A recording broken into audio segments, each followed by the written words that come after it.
भाई जो गुरु वचन पे डट गए, कट गए फंद 84। बात हजरत मोहम्मद सल्लल्लाहु अलैहि वसल्लम से चली थी कि वे बाखबर नहीं हैं, तो संत रामपाल जी महाराज जो कि एक गैर मुस्लिम दूसरे धर्म से संबंधित शख्स है, किस प्रकार बाखबर साबित होते हैं। यानी मुसलमान धर्म के भाई बहनों ने जब उनसे ज्ञान चर्चा होती थी तो वो सवाल करते थे कि भाई तुम कहते हो कि हमारे हजरत मोहम्मद जी बाखबर नहीं थे, तो वो कहते हैं कि भाई आपके गुरु सतगुरु रामपाल जी बाखबर कैसे हो सकते हैं। तुम्हारे गुरु जी तो मुसलमान धर्म से भी नहीं है, तुम्हारे गुरु जी को तो उर्दू भी नहीं आती, अरबी भी नहीं आती, वे हमारे धर्म की पुस्तकों के ज्ञान को कैसे जान सकते हैं, वो बाखबर कैसे हो सकते हैं। अब मुसलमान भाई बहन स्वयं जान लें कि संत रामपाल जी बाखबर है या नहीं है, सच्चे नबी हैं या नहीं। हजरत आदम से हजरत मोहम्मद तक सब ऋषि व देवता, श्री रामचंद्र, श्री कृष्ण आदि आदि किस स्तर के नबी यानी संदेशवाहक थे। तो भाई हजरत आदम से लेकर हजरत मोहम्मद जी तक जितने भी नबी पैगंबर रसूल हुए हैं वो सब शैतान के नबी थे, शैतान के पैगंबर थे, शैतान के रसूल थे, ब्रह्म के इस काल के। श्री राम, श्री कृष्ण, ये जितने भी 9 अवतार 24 अवतार हिंदू धर्म में माने जाते हैं, ये सब उसी काल के, उसी शैतान के भेजे हुए अवतार। एकमात्र सतगुरु रामपाल जी सच्चे नबी अपने ज्ञान के। ये कादिर अल्लाह, समर्थ अल्लाह, अल्लाह कबीर, ये स्वयं ही 7वें आसमान से, ओरिजिनल जन्नत से, सतलोक से अपने ज्ञान को लेकर, अपने ज्ञान का नबी, अपने ज्ञान का दूत बनकर ये स्वयं ही पृथ्वी पर प्रकट होता है। इसलिए यदि कोई सच्चा नबी वर्तमान में है इस पूरी पृथ्वी पर, और यदि कोई अंतिम नबी है वर्तमान में आदि सनातन पंथ का, तो सतगुरु रामपाल जी हैं, सतगुरु रामपाल जी। कादिर कबीर खुदा द्वारा दिया ज्ञान उनके भेजे नबी गरीबदास जी महाराज जी ने इस प्रकार बताया है, अमर ग्रंथ से सुमरण के अंक की वाणी। अब वो कादिर अल्लाह, अल्लाह ताला, अल्लाह कबीर जब पृथ्वी पर आता है, कुछ अच्छी आत्माओं को मिलता है, उनको अपना ज्ञान समझाता है, उनको नाम उपदेश देता है, और फिर अपने गवाह बनाने के लिए उन आत्माओं को ऊपर सतलोक में ले जाता है, 7वें आसमान पर अपना सतलोक दिखाता है, इस काल ब्रह्म के लोक दिखाता है, ब्रह्मा विष्णु महेश के लोक दिखाता है, पूरे किस ब्रह्मांड की काल व्यवस्था से परिचित करवाता है, उन आत्माओं का ज्ञान योग खोल देता है, उनके हृदय में अपना ज्ञान डाल देता है अपनी शक्ति से, और फिर वे आत्माएं नीचे उस परमेश्वर की कलम तोड़ महिमा करती हैं, वाणियों के माध्यम से बोल बोल कर, और उन वाणियों को लिखवा कर फिर एक ग्रंथ बना दिया जाता है जिसको सूक्ष्म वेद का नाम दिया जाता है।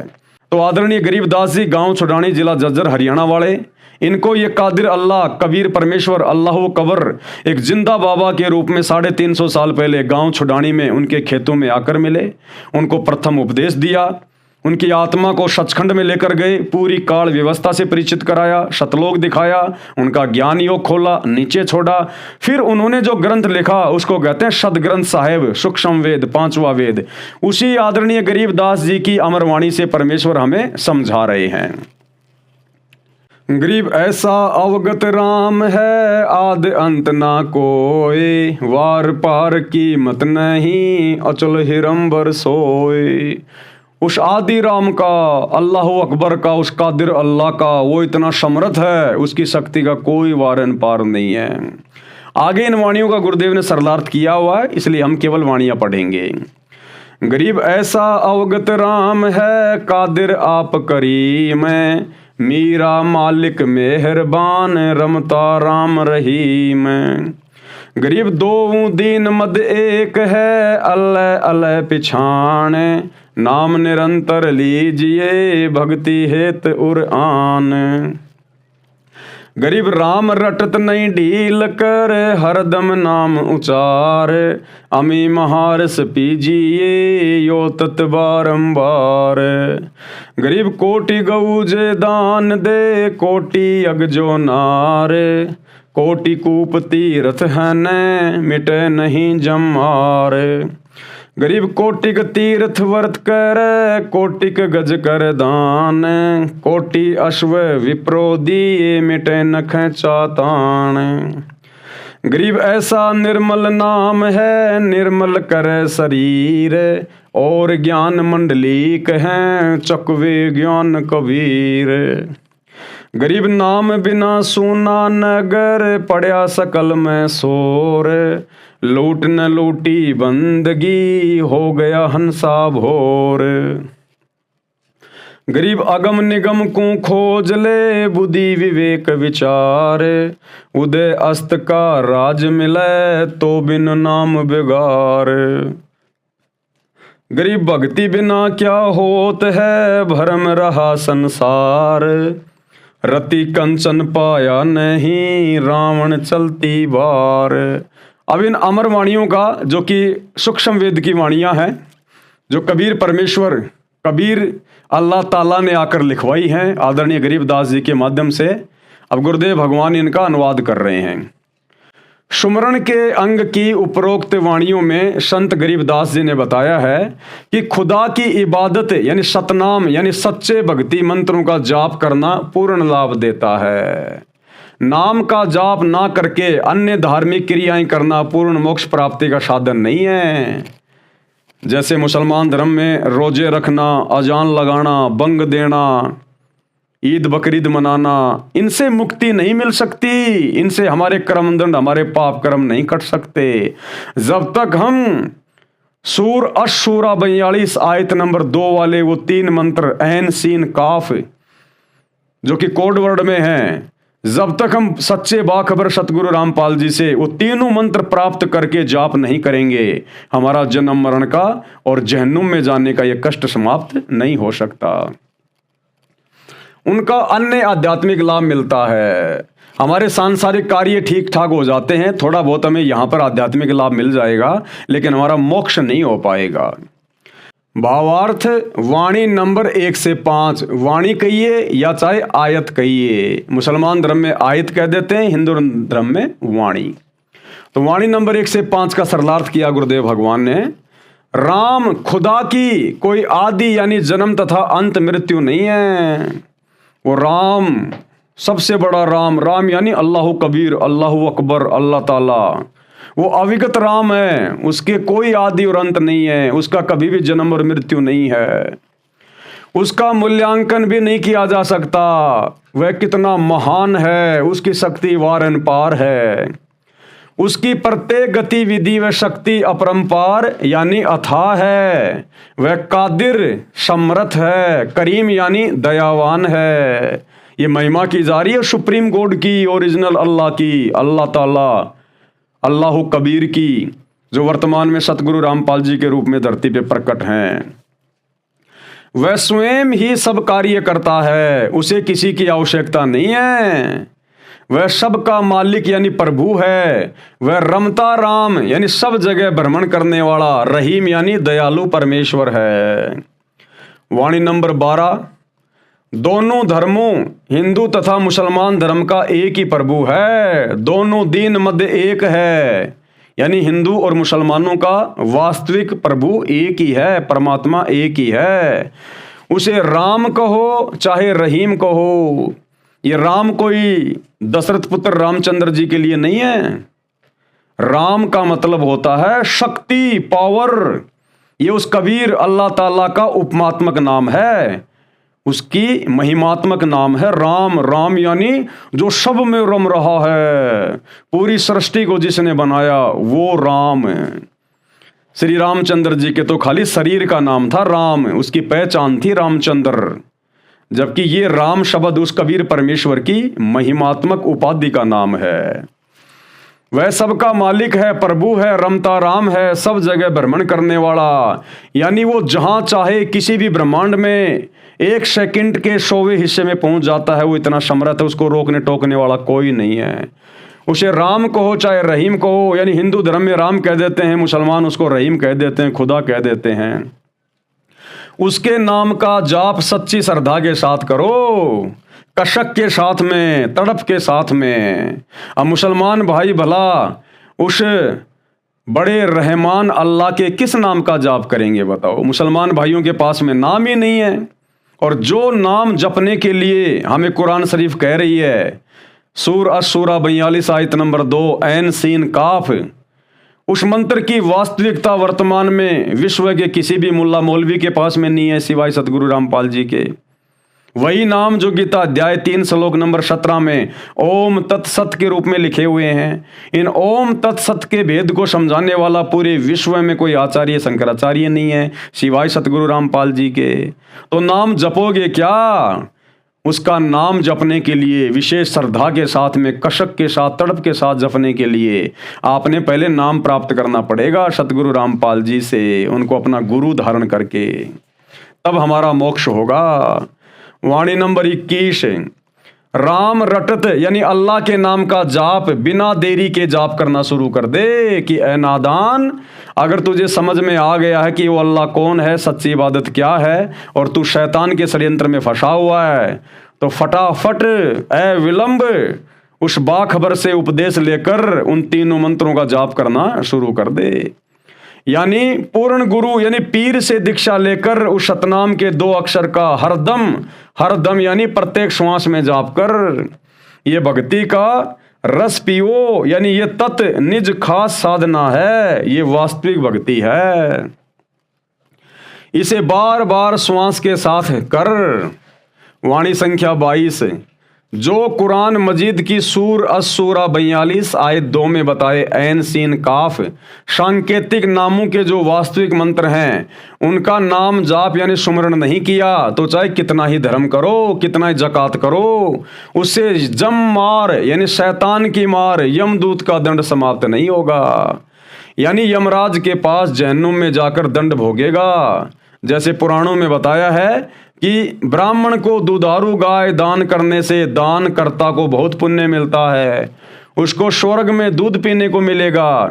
यदि राम यानी खुदा का नाम जाप नहीं किया, फिर चाहे भाई तू कितनी ही करोड़ों गाय दान कर देना, चाहे करोड़ों जग जोनार यानी धर्म यज्ञ कर देना, बड़े बड़े भंडारे कर देना, चाहे करोड़ों कुएं यानी पीने के पानी के लिए धर्मार्थ खुदवा देना, चाहे करोड़ों तीर्थ के लिए तालाब खुदवा देना, चाहे करोड़ों व्रत रोजे रख, करोड़ों तीर्थों का भ्रमण कर, चाहे ब्राह्मणों को करोड़ों हाथी करोड़ों घोड़े दान कर, इन सारे धार्मिक कार्यों से जन्म मृत्यु का चक्कर समाप्त नहीं हो सकता और नरक में भी जाना पड़ेगा जब तक वो 3 मंत्र वाला सुमरण नहीं मिलेगा सच्चे बाखबर से, सच्चे संत से, ऐन सीन काफ वाला, ओम तत् सत वाला। तो चाहे कोई हिंदू हो, चाहे मुसलमान हो, किसी भी धर्म का, विश्व का कोई भी स्त्री पुरुष क्यों ना हो, जब तक सच्चे बाखबर सतगुरु रामपाल जी से उपदेश लेकर वो 3 मंत्र जाप नहीं करोगे आजीवन मर्यादा में रह के, भाई आपका ये जन्म मरण का चक्कर समाप्त नहीं होगा, गधा कुत्ता सुअर बनना समाप्त नहीं होगा और नरक में जाना भी आपका समाप्त नहीं होगा। इन धार्मिक क्रियाओं का फल पृथ्वी पर मिलेगा। ये जो दान धर्म करना, प्याऊ लगवाना, भंडारे करवाना, अन्य धार्मिक कार्य करना जो ऊपर जो बताया गया है, गाय देना, हाथी देना, घोड़े देना, दान कर देना, इस पृथ्वी पर तुम्हें थोड़ा बहुत लाभ मिल जाएगा, लेकिन भाई तुम्हारा जन्म मरण का रोग समाप्त नहीं हो सकता। गधे कुत्ते बनने से पीछा नहीं छूटेगा। स्वर्ग में सुख कुछ समय मिलेगा परंतु अन्य प्राणियों के शरीरों में भी कष्ट भोगना पड़ेगा। नरक यानी दोजक की आग में भी जलना होगा। वाणी नंबर 23, वह 3 मंत्र वाला राम यानी खुदा का नाम इतना निर्मल और पवित्र है कि वह साधक यानी भगत के सब पाप काट कर निर्मल आत्मा कर देता है। अन्य अध्यात्म ज्ञान जो 4 वेदों, 4 कतेबों, 18 पुराणों व गीता, भागवत, सुधा सागर आदि में है, वह मंडलिक यानी क्षेत्रीय ज्ञान है। यानी 4 वेदों का ज्ञान, गीता जी का ज्ञान, मुसलमान धर्म की 4 जो कतेब हैं, तौरात, जबूर, इंजिल और कुरान शरीफ, ये केवल डिविजनल ज्ञान है, मंडलिक ज्ञान है, यानी केवल शैतान तक का ज्ञान है, 21 ब्रह्मांड में फंसे रहने तक का ज्ञान है। और जो कबीर अल्लाह ताला का ज्ञान है, उसके जो वो 3 मंत्र हैं, वो चक्रवर्ती ज्ञान है, चक्रवर्ती यानी सबके ऊपर है, पूर्ण मोक्ष प्राप्ति का है। अल्लाह कबीर जी द्वारा बताया अध्यात्म ज्ञान चक्रवर्ती यानी संपूर्ण है, कंप्लीट है, सब धर्मों के मानव के लिए है, किसी धर्म विशेष तक सीमित नहीं है। यह 3 नाम का जाप सब मानव करने के लिए है। ये जो 3 नाम का जाप लिखा है ना, ऐन सीन काफ और ओम तत्सत, ये खाली हिंदू मुसलमानों के लिए नहीं, पूरे विश्व के जितने भी मानव हैं, स्त्री या पुरुष, ये सभी के जाप करने के लिए है, क्योंकि मनुष्य शरीर में ही मोक्ष प्राप्त हो सकता, अन्य किसी योनि में मुक्ति नहीं मिल सकती। मानव जन्म दुर्लभ है, ये मिले न बारंबार, जैसे पेड़ से पत्ता टूट जाए फिर वापस नहीं लगता डार। और मानुष जन्म पाए के जो नहीं रटे हरि नाम। कौन सा हरि नाम? कौन हरि? ये कादिर अल्लाह, इसको कहते हैं हरि। हरि यानी परमात्मा, परमेश्वर।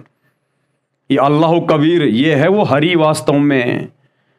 तो जो इसके नाम को नहीं रटेगा, ऐन सीन काफ को, ओम तत्सत को, जो वे बताएंगे, तो कहते हैं मानुष जन्म पाए कर जो नहीं रटे हरि नाम। भाई जैसे कुआं जल बिना फिर बनवाया क्या काम।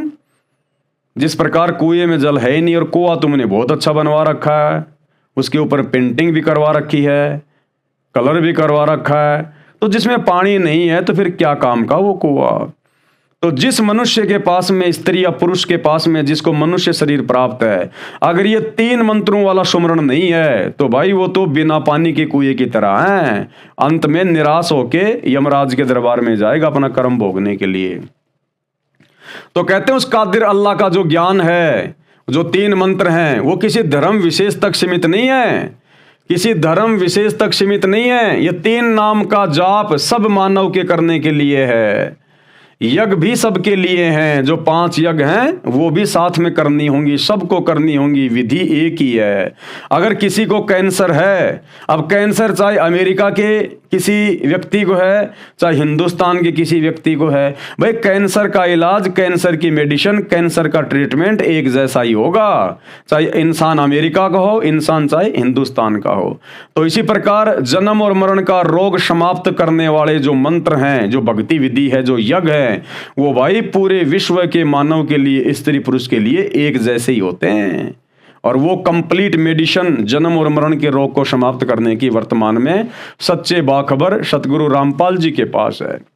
वाणी नंबर 38, वेदों, गीता, पुराणों तथा कुरान व बाइबल में मंडलिक यानी आंशिक ज्ञान है। कबीर परमेश्वर द्वारा बोली अमरवाणी सवसम वेद में संपूर्ण अर्थात चक्रवर्ती ज्ञान है। कबीर सागर में और गरीबदास जी के सदग्रंथ साहिब में कंप्लीट ज्ञान है, कंप्लीट वे ऑफ वर्शिप। इसके लिए पढ़ें सृष्टि रचना, जो इसी पुस्तक में पेज नंबर 240 पर है, जो हम आगे पढ़ेंगे। वाणी नंबर 99, यदि अन्य धार्मिक उपरोक्त क्रियाओं के साथ नाम यानी मंत्र का जाप नहीं किया तो मानव शरीर सूना यानी लावारिस है, यानी उस जीव का परमात्मा साथी नहीं है। आपने जकात भी किया, रोजे भी दिए, बंग भी दिए, ईद बकरीद भी मनाई, सब कुछ किया आपने, और यदि आपने वो 3 मंत्रों का जाप नहीं किया तो आपकी सारी धार्मिक क्रियाएं व्यर्थ, बेकार, यूजलेस, निष्फल, उनका कोई यूज नहीं। बिना नाम के जाप के व्यर्थ का शोर किया जा रहा है, यानी अन्य जो बातें की जाती हैं वह शोर व्यर्थ है। परमेश्वर के नाम के जाप की लूट नहीं की, यानी बेसबरा होकर भक्ति नहीं की। हे भगत, भोर यानी सवेरा हो गया, यानी मृत्यु हो गई। संसार शौपन मात्र था, शौपन टूटने के पश्चात कुछ पास नहीं रहता। इसी प्रकार भक्ति किए बिना मृत्यु हो गई तो पछताएगा। जिस प्रकार हम रात्रि में सो जाते हैं, हमारे को शौपन आते हैं, हम तो अपने कमरे में एक चारपाई पर पड़े हुए हैं और शौपन में न जाने कहाँ कहाँ जा रहे हैं, क्या क्या खा रहे हैं, पी रहे हैं, घूम रहे हैं। तो वो शौपन जो रात्रि में आता है, किसी को 1 घंटे का, किसी का 2 घंटे का, किसी को 10 मिनट का, एक छोटा सा शौपन है। और जैसे सुबह हमारी आंख खुलती है तो कुछ भी नहीं, हमें कुछ भी नहीं मिला, हम तो वहीं चारपाई पे पड़े हुए हैं। तो ठीक इसी प्रकार हमारा जो ये जीवन है, किसी का 100 साल का, किसी का 50 साल का, किसी का 80 साल का, ये भी केवल एक सपने के जैसा, एक शौपन जैसा है। जिस दिन हमारी मृत्यु होगी, ये शरीर छूट जाएगा, ये हमारा जीवन चाहे 100 साल का था या 150 साल का, एक सपने के जैसा हो जाएगा, शौपन जैसा। अगर वो 3 मंत्र का नाम जाप नहीं किया सच्चे बाखबर से लेकर, तो अंत में खाली हाथ जाओगे। जिस प्रकार सुबह आँख खुलती हैं तो शौपन में हम राजा महाराजा बने बैठे थे, हमारे हाथ में फिर कुछ नहीं रहता। इसी प्रकार यदि आपने सच्चे अल्लाह कबीर की, जब ये बाखबर रूप में धरती पे आते हैं, जो वर्तमान में आए हुए हैं, यदि हमने उनसे उपदेश लेकर ये भक्ति नहीं की तो भाई जिस दिन हमारा शरीर छूटेगा, हिंदू या मुसलमान का, तो हमारे हाथ में कुछ नहीं होगा। हमारे पास भक्ति धन नहीं होगा और संसार का धन हमारे पास में जाएगा नहीं, तो अंत में शौपन जैसा होगा, शौपन जैसा खाली हाथ जाओगे। धर्मराज के दरबार में सिर नीचा करके जंजीरों में बंधे होंगे, और वहाँ भाई कोई नेतागिरी नहीं चलती, वहाँ कोई दादागिरी नहीं चलती। नहीं है दारम दारा, वहाँ तो नहीं है दारम दारा, वहाँ कोई सिफारिश किसी की नहीं चलती है। वहाँ तो जिसके पास भक्ति होती है, 3 मंत्रों के जाप का सुमरण जिसने किया है, वहाँ तो उसकी इज्जत होगी। बाकी भाई वहाँ पर जंजीरों में बांधे जाएंगे, चाहे देश का राजा हो, चाहे कोई रंक हो। संत गरीबदास जी ने परमेश्वर कबीर जी द्वारा दिया यथार्थ आध्यात्मिक ज्ञान बताया है कि हे मानव, अगम यानी भविष्य यानी आगे के जीवन का, और निगम यानी दुख रहित होने का विवेक वाली बुद्धि से विशेष विवेचन करके विचार कर। अगम निगम को खोज ले, बुद्धि विवेक विचार, यानी तेरे को मनुष्य जन्म प्राप्त है, और सतगुरु के ज्ञान को सुनकर तू विचार कर ले तेरे को मनुष्य जन्म क्यों मिला है। अगम निगम को खोज ले, अगम यानी आगे भविष्य में तेरे साथ में क्या बनेगा अगर भक्ति नहीं की तो, और निगम, निगम यानी गम रहित होने की भक्ति, दुख रहित होने की भक्ति, इसके बारे में सत्संग सुनकर विचार कर ले, थोड़ा बुद्धि का इस्तेमाल कर ले। यदि मानव के पास सतनाम गुरु से प्राप्त नहीं है, और उदय यानी जहां से पृथ्वी पर सवेरा होता है, अस्त जहां सूरज छिपता है, शाम होती है, वहां तक का राज्य यानी पूरी पृथ्वी का राज्य भी दे दिया जाए तो वह तो बेगार की तरह है। अगम निगम को खोज ले, बुद्धि विवेक विचार, उदय अस्त का राज मिले तो बिन नाम बेगार। अगर तुझे वो 3 मंत्रों वाला नाम नहीं मिला, ऐन सीन काफ वाला, ओम तत्सत वाला, तो कहते हैं चाहे तुझे पूरी पृथ्वी का राज्य क्यों ना दे दिया जाए, अंत में तू भिखारी का भिखारी रहेगा, अल्लाह के दरबार में खाली हाथ जाएगा। तो यहाँ बेगार कर रहा, बेगार, चाहे तू देश का प्रधानमंत्री है या राष्ट्रपति है, तो बेगार कर रहा, बेगार। खुद की पिछले जन्मों की भक्ति को खर्च कर रहा है मंत्री बन के, प्रधानमंत्री बन के, अगर तू सच्चे नाम का जाप नहीं कर रहा है तो। अब ये बेगार क्या होती है? बेगार का मतलब होता है मेहनत ज्यादा और जेब में एक फूटी कोड़ी भी नहीं आवे, उसको कहते हैं बेगार। कैसे? बेगार की परिभाषा, सन 1970 के आसपास पेट्रोल से चलने वाले बड़े 3 पहिए वाले टेम्पू, 3 व्हीलर टेम्पू चले थे। एक दिन एक टेम्पू वाला अपने मार्ग यानी रूट पर नहीं आया। अगले दिन उससे पूछा कि कल क्यों नहीं आए, तो उसने बताया कि कल बेगार में चला गया था। उस समय थानों में यानी पुलिस स्टेशन में जीप आदि गाड़ियां नहीं होती थी। यदि पुलिस ने कहीं छापा यानी रेड मारना होता तो किसी टेम्पो, 3 व्हीलर या 4 व्हीलर को शाम को थाने में पकड़ कर लाते, रात्रि में या दिन में जहां भी जाना होता उसको ले जाते। मालिक ही ड्राइवर होता था या मालिक का किराए का ड्राइवर होता था। तेल यानी पेट्रोल भी गाड़ी वाले अपने पास से डलवाते थे। सारी रात सारा दिन उसको चलाते रहते थे। शाम को देर रात पुलिस वाले उसे छोड़ते थे। अन्य व्यक्ति देखता तो ऐसे लगता कि जैसे टेम्पो वालों ने आज तो घनी कमाई करी होगी, यानी बहुत अधिक किराया प्राप्त किया होगा क्योंकि दिन रात चला है। परंतु उस टेम्पो वाले ने बताया कि अपने आप से 200 रुपये यानी वर्तमान के 10,000 रुपये का तेल और खाने में खर्च हो गए, किराया 1 रुपया नहीं मिला। गाड़ी यानी टेम्पो की घिसाई यानी चलने से हुई टूट फूट वो अलग खर्च हुआ। बेगार का अर्थ है कि आय यानी आमदनी बिल्कुल नहीं तथा परिश्रम अधिक होता है, खर्च भी अधिक होता है, इसको बेगार कहते हैं। तो आज चाहे कोई देश का राष्ट्रपति है, चाहे प्रधानमंत्री है, चाहे कोई धनपति है, अगर वो सतगुरु रामपाल जी से उपदेश प्राप्त करके उन 3 मंत्रों का जाप नहीं कर रहा है तो भाई वो बेगार कर रहा, बेगार। वर्तमान में तो ना जाने वो कहाँ कहाँ, कोई तिरुपति मंदिर में और कोई तपस्या करने में और पहाड़ों पे और पता नहीं कहाँ मंदिर में किसी बाबा के शरण में ऐसा लग रहा है जैसे भाई ये तो बहुत कमाई कर रहा है जबरदस्त। विदेशों में घूम रहा है, बड़ी बड़ी फैक्ट्रियां लगा रहा है, बड़े बड़े अरबपति खरबपति लोगों से उसकी यारी दोस्ती है। तो हमें तो ये लगेगा आम व्यक्ति को कि भाई ये तो बड़ा पैसे वाला है, बड़ा इसने धन कमा लिया, बड़ा इसने पैसा कमा लिया। अरे वो तो बेगार कर रहा, बेगार। वो जो हमें बड़ी बड़ी गाड़ियां, बड़े बड़े फैक्ट्रियां लगाते हुए दिखाई दे रहा, दिन रात उसका पहिया नहीं रुक रहा, वो अपने पिछले मनुष्य जन्म की भक्ति को वर्तमान में बर्बाद कर रहा है, बर्बाद है। जैसे कोई व्यक्ति अपने बैंक से पैसे निकाल के उनको खर्च कर रहा है, गाड़ियां ला रहा है, घूम रहा फिर रहा है, और काम धंधा कोई वो कर नहीं रहा आगे पैसे कमाने के लिए, तो आम व्यक्ति को तो लगेगा भाई ये तो बड़ा पैसे वाला आदमी होगा ये तो, लेकिन भाई वो तो अपने बैंक से पैसे निकाल निकाल के खाली खर्च कर रहा है, आगे कोई काम धंधा नहीं कर रहा।